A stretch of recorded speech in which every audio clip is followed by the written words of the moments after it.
Il paraît que la taille ne compte pas, mais moi je pense que ça aide un peu quand même. Je crois qu'on ne pouvait pas rêver plus beau retournement de veste. Après avoir passé 2 ans à tenter d'imposer un smartphone compact sur un marché pourtant saturé, Apple a fait volte-face et a remplacé l'iPhone 14 mini par un iPhone 14 Plus aussi grand qu'un iPhone 14 Pro Max. Et après 3 jours passés avec, je ne suis toujours pas certain que la marque ait fait le bon choix. L'iPhone 14 Plus n'est pas là pour révolutionner le genre. Il ressemble en tout point à l'iPhone 14 qui est lui-même la copie exacte de l'iPhone 13.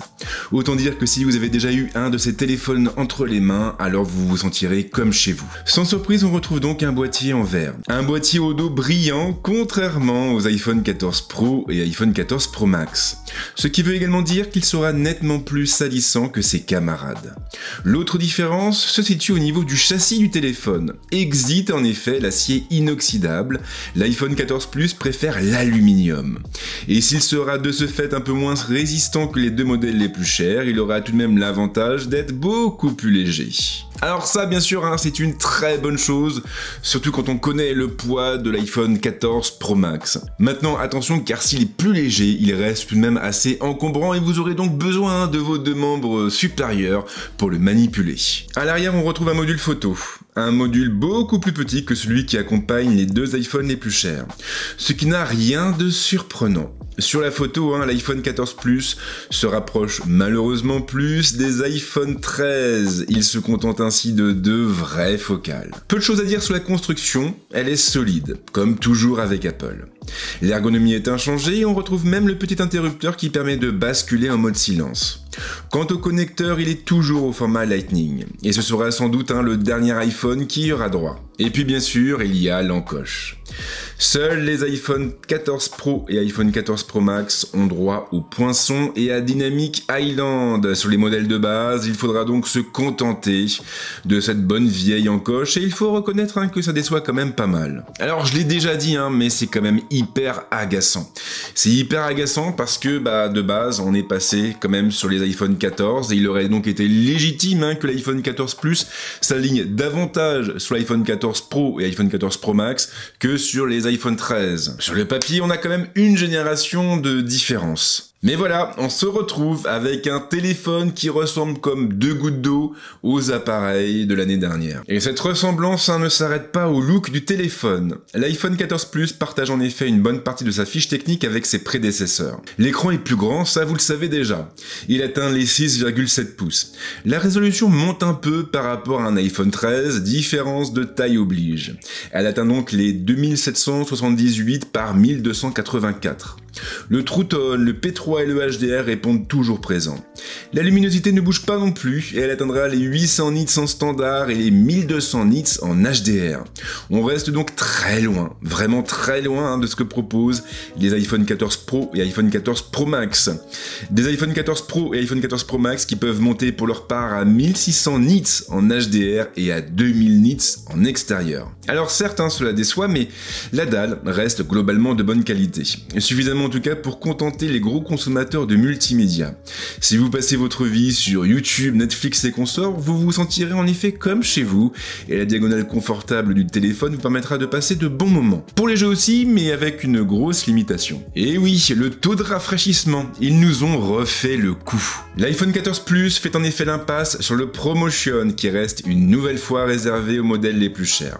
On se contentera donc du 60 Hz, ce qui agace fortement sur un téléphone proposé à partir de 1169 €. Alors bien sûr, ce sera surtout dérangeant dans les jeux les plus rapides. Mais vous risquez aussi de le sentir en utilisation courante, surtout si vous avez l'habitude du 120 Hz. Alors bon, je n'ai pas clairement de bons yeux, mais quand je suis passé de l'iPhone 14 Pro à l'iPhone 14 Plus, je peux vous assurer que j'ai vraiment vu la différence. Je l'ai vu et je l'ai aussi ressenti. Même si iOS est très bon au niveau des animations, il y a vraiment un gap entre un écran 120 Hz et un écran 60 Hz, ne serait-ce que pour les défilements dans les applications. Peu de choses à dire sur la puissance. La puce A15 est toujours aussi efficace et rien ne lui résiste, pas même les gros jeux. Et il faut reconnaître qu'elle a au moins le mérite d'être connue, très bien connue puisqu'elle était déjà présente l'année dernière sur l'ensemble des iPhone 13. Mais le véritable atout de l'iPhone 14 Plus finalement, c'est l'autonomie. Je m'attendais à ce qu'elle soit bonne, mais pas à ce point. Avec mes usages, le téléphone arrive à tenir 2 jours sans la moindre difficulté. C'est vraiment très confortable quand on part en week-end et qu'on a oublié son chargeur. Si vous pensiez que l'iPhone 14 Plus allait vous étonner sur le terrain de la photo, alors vous risquez d'être vraiment très déçu. Il reprend en effet le même module, quasiment le même module que l'année dernière. À son bord, vous allez donc trouver 2 capteurs de 12 millions de pixels chacun. Le grand angle est un peu plus lumineux et il atteint une ouverture à 1.5 contre 1.6 l'année dernière. Le capteur est également stabilisé, mais avec le système de l'année dernière. Il ne s'agit effectivement pas de la nouvelle version du stabilisateur qui reste une nouvelle fois réservée aux iPhone 14 Pro et iPhone 14 Pro Max. L'ultra grand angle ne change pas, il ouvre à 2.4. Le zoom numérique ira jusqu'aux 5 fois et on retrouve toutes les technologies habituelles comme le flash True Tone, le Deep Fusion ou encore le Smart HDR4. La seule différence notable finalement c'est l'arrivée du Photonic Engine. Et bien sûr sur le terrain l'iPhone 14 Plus est toujours aussi efficace. Il sera capable de produire des images piquées avec une belle dynamique et des couleurs homogènes d'un capteur à l'autre. Des couleurs qui cependant tirent toujours vers les teintes chaudes, ce qui ne surprendra absolument personne. Alors je manque un petit peu de recul sur la vidéo, mais il y a tout de même un point qui va faire des heureux. Et oui, le mode cinématique peut enfin produire des séquences en 4K contre du 1080p pour les appareils de l'année dernière. Et là on va s'arrêter un instant parce que j'ai vraiment l'impression qu'Apple se moque un petit peu de nous. Comme je l'ai dit, l'iPhone 14 Plus est animé par une puce A15. Une puce A15 qui était aussi présente à bord des iPhone 13, iPhone 13 mini, iPhone 13 Pro et iPhone 13 Pro Max. Or justement, sur mon iPhone 13 Pro, eh bien, je ne peux toujours pas filmer en 4K quand je bascule vers le mode cinématique. Je suis bloqué au 1080p. Alors j'aimerais qu'on m'explique comment un appareil qui est animé par la même puce que celle qui est présente à bord de l'iPhone 14 Plus ne peut pas avoir le droit aux mêmes avantages sur le mode cinématique. Alors est-ce que c'est dû par exemple au Photonic Engine? Est-ce que c'est dû aussi au format de l'appareil? Peut-être que du coup comme l'iPhone 14 Plus est équipé d'un châssis un peu plus grand, il y a un meilleur dégagement de la chaleur, mais dans ce cas-là l'iPhone 13 Pro Max devrait avoir le droit à la 4K en mode cinématique et ce n'est toujours pas le cas. Voilà, donc la question reste ouverte, si vous avez la réponse, eh bien n'hésitez pas à laisser un petit commentaire à la fin de la vidéo, histoire que moi je puisse savoir pourquoi mon iPhone 13 Pro ne peut pas filmer en 4K en mode cinématique. Alors il est encore un peu tôt pour que je vous dise ce que j'en pense, mais l'iPhone 14 Plus me laisse un sentiment un petit peu mitigé. Le grand format, oui, j'avoue que j'accroche, surtout qu'on a un poids qui est contenu, et ça c'est vraiment très agréable. J'aime beaucoup aussi son autonomie, pouvoir tenir 2 jours avec une seule charge, c'est quand même hyper confortable.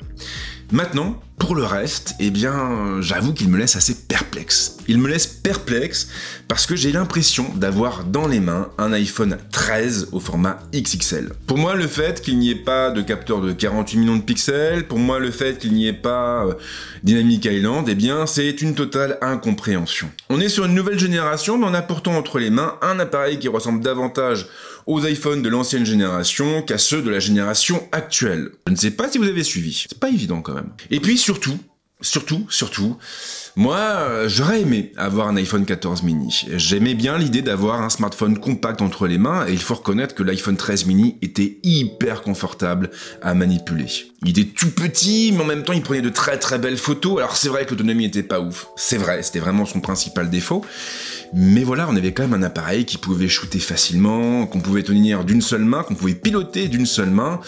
Pour moi, c'était vraiment un appareil qui répondait à un besoin sur le marché. Et plutôt que de remplacer l'iPhone 14 mini par un iPhone 14 Plus, moi personnellement j'aurais préféré qu'Apple complète la gamme. Maintenant je me doute que produire 5 smartphones en même temps c'est un petit peu compliqué, mais on aurait très bien pu imaginer un nouveau type de lancement, un lancement en différé, comme ce qui se fait du côté de la concurrence par exemple. Et puis ouais, d'une certaine manière, moi j'aurais bien vu un iPhone 14 mini et un iPhone 14 Plus pour remplacer l'iPhone SE, et puis un iPhone 14, un iPhone 14 Pro et un iPhone 14 Pro Max pour remplacer les gros iPhones. Mais bon, je ne travaille pas chez Apple, moi je suis le blaireau qui fait des vidéos. En tout cas, j'espère justement que cette vidéo vous a plu, et si c'est le cas bien sûr, n'hésitez pas à la liker, à la partager, pensez aussi à laisser des petits commentaires, c'est toujours bien d'avoir vos réactions, d'avoir vos ressentis, et puis bien sûr, si vous aimez ce que je fais, C'est pas compliqué, abonnez-vous à la chaîne. Mais si vous le faites, comme toujours, pensez à activer la petite cloche parce que sinon,